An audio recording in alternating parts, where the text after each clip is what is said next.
सभी शिक्षक साथियों को नमस्कार। स्वागत है आपका आपके ही YouTube चैनल वी एजुकेटिव में। आज के हमारे वीडियो का टॉपिक है कि उत्तराखंड में जितने भी शिक्षक एवं शिक्षणेतर कर्मी हैं, क्या उनके लिए यात्रा अवकाश अभी भी लागू है या उसे निरस्त कर दिया गया है, और क्या इस निरस्तीकरण के आदेश को कानूनी रूप से चुनौती दी जा सकती है। तो आज के वीडियो में हम यही डिस्कशन करेंगे। जितने भी शिक्षक साथी चैनल में पहली बार आए हैं, कृपया वह चैनल को अवश्य सब्सक्राइब करें और बेल आइकन के ऑल में जाके क्लिक करें, ताकि आने वाले जितने भी अपकमिंग वीडियोस हैं उनकी नोटिफिकेशन आपको सबसे पहले मिल पाए।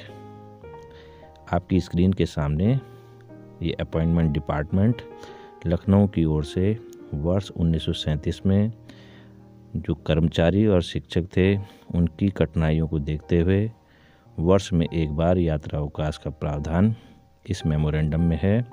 यह कोई शासनादेश नहीं है, यह मात्र एक व्यवस्था थी। और वर्ष 2000 में उत्तराखंड राज्य बनने के पश्चात 15 फरवरी 2006 को मंडलीय संयुक्त शिक्षा निदेशक गढ़वाल मंडल द्वारा उत्तराखंड के अंतर्गत जितने भी शिक्षक एवं शिक्षणेतर कर्मी हैं उनके लिए यात्रा अवकाश की व्यवस्था की गई। इस लेटर में अंतरजनपदीय, अंतरमंडलीय और अंतर्राज्यीय स्तर की बाधा को रखा गया था। यदि कोई शिक्षक किसी अन्य जनपद पर कार्यरत है और उसका निवास स्थान दूसरे जनपद में है, तो उसे 100 किलोमीटर तक गमन प्रत्यागमन पर एक दिन जाना व एक दिन आना मिलता था। 100 से 500 किलोमीटर तक के गमन प्रत्यागमन पर 2 दिन जाना 2 दिन आना। अंतरमंडलीय मामले पर 500 किलोमीटर से अधिक गमन प्रत्यागमन पर 3 दिन जाना और 3 दिन आना। और अदर स्टेट का कोई यदि शिक्षक साथी है तो 100 किलोमीटर से अधिकतम दूरी तक गमन पर 3 दिन जाना और 3 दिन आना, कुल 6 दिन उसे मिलता था। और इस लेटर में एक बाध्यता यह थी कि शिक्षक को आने और जाने की यात्रा अवकाश के बीच में कम से कम एक आकस्मिक अवकाश अवश्य लेना पड़ता था।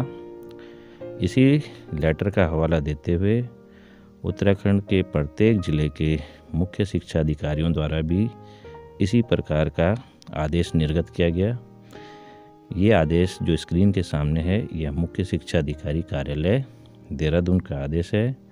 इसमें भी सेम वही प्रावधान रखे गए थे जो मंडलीय संयुक्त शिक्षा निदेशक के लेटर में रखे गए थे।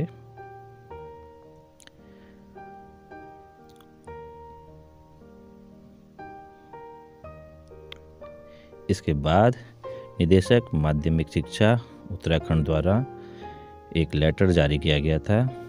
इसमें यात्रा अवकाश का ही जिक्र था।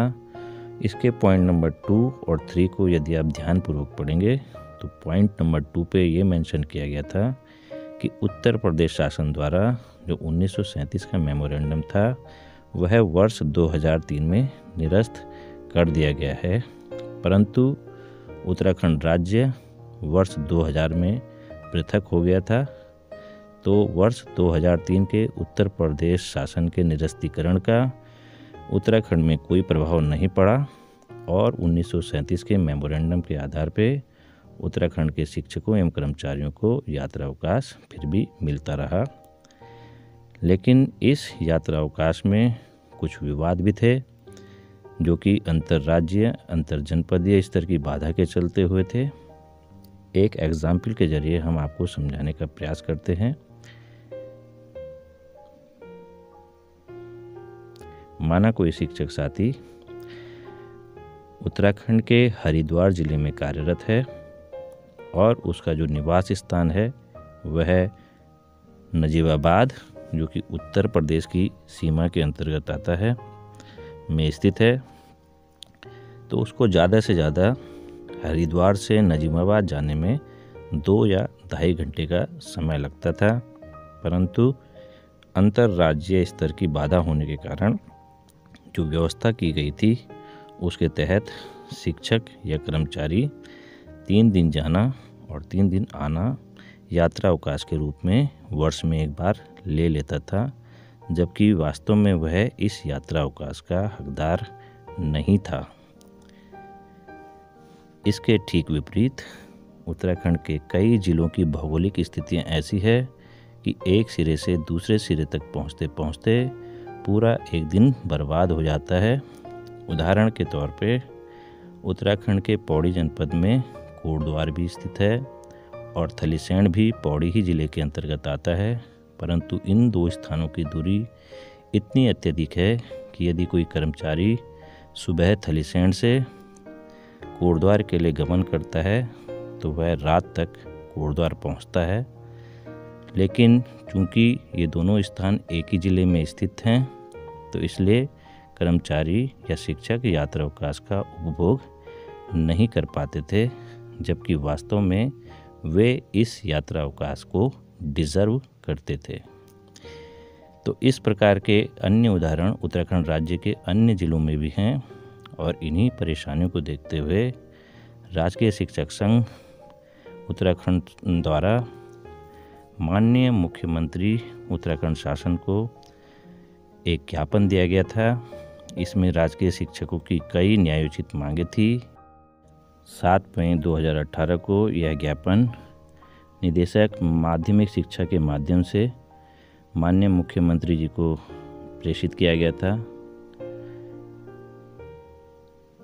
इस लेटर में शिक्षकों की कई मांगों का जिक्र है और इन्हीं मांगों में एक अंतिम मांग थी कि उत्तराखंड के लिए शिक्षकों एवं कर्मचारियों हेतु अलग से यात्रा अवकाश का शासनादेश निर्गत किया जाए, क्योंकि अंतर जनपदीय बाधा के चलते एक ही जनपद के 2 स्थानों के बीच की दूरी अत्यधिक होने के कारण शिक्षक एवं कर्मचारी यात्रा अवकाश का लाभ नहीं उठा पा रहे थे।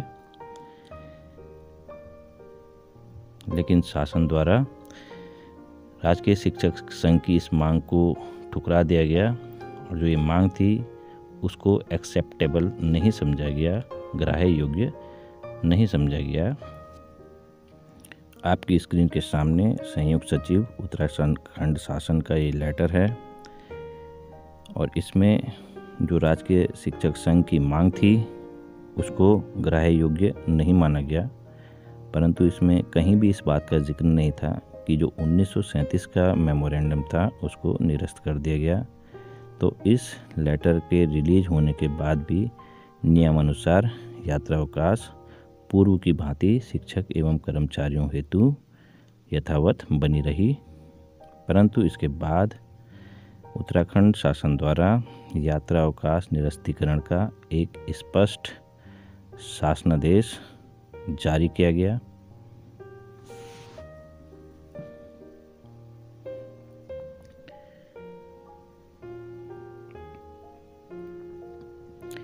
ये सचिव उत्तराखंड शासन द्वारा 15 सितंबर वर्ष 2020 को एक आदेश निर्गत किया गया और इसमें स्पष्ट किया गया कि जो 1937 का मेमोरेंडम था उसको तत्काल प्रभाव से निरस्त किया जाता है। इस लेटर के रिलीज होने के बाद से वर्तमान समय तक अब शिक्षक एवं कर्मचारियों को यात्रा अवकाश देय नहीं है।